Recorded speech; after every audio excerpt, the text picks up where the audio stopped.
लगातार इस चैनल पर और हर चैनल पर चर्चा हुई है कि लार्ज कैप में इस समय बहुत ज़्यादा वैल्यू है कंपेयर टू मिड कैप और स्मॉल कैप, लेकिन वो नंबर्स में रिफ्लेक्ट नहीं होता। अभी भी सारे इन्वेस्टर्स चेज मिड कैप और स्मॉल कैप को ही कर रहे हैं। ऐसा क्यों हो रहा है?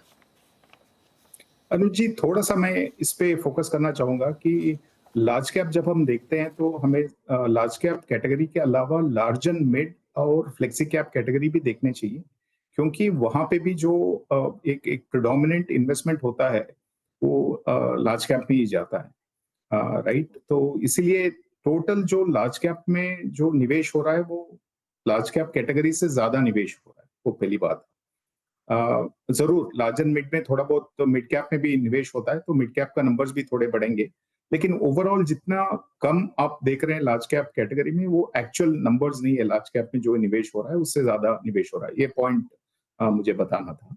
और दूसरी चीज़ जो है, देखिए, रिटेल इन्वेस्टर्स को बहुत बार ऐसा होता है कि उनको प्राइस लेवल्स पता रहता है या इंडेक्स लेवल्स पता रहता है, लेकिन वैल्यूएशन लेवल्स समझना थोड़ा मुश्किल हो जाता है। तो वहीं पे ये इस तरफ का शायद इंटरेस्ट जो हम देख रहे हैं मिड एंड स्मॉल कैप में, वो कंटिन्यू हो रहा है।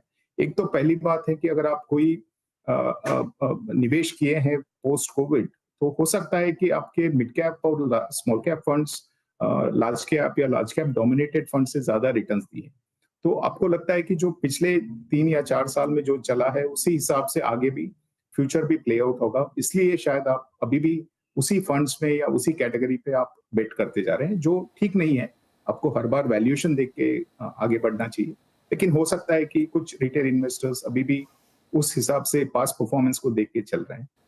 दूसरी बात है कि लोग प्राइस लेवल्स और इंडेक्स लेवल से ज़्यादा एसोसिएट होते हैं, बल्कि वैल्यूएशन लेवल जो समझना मुश्किल रहता है।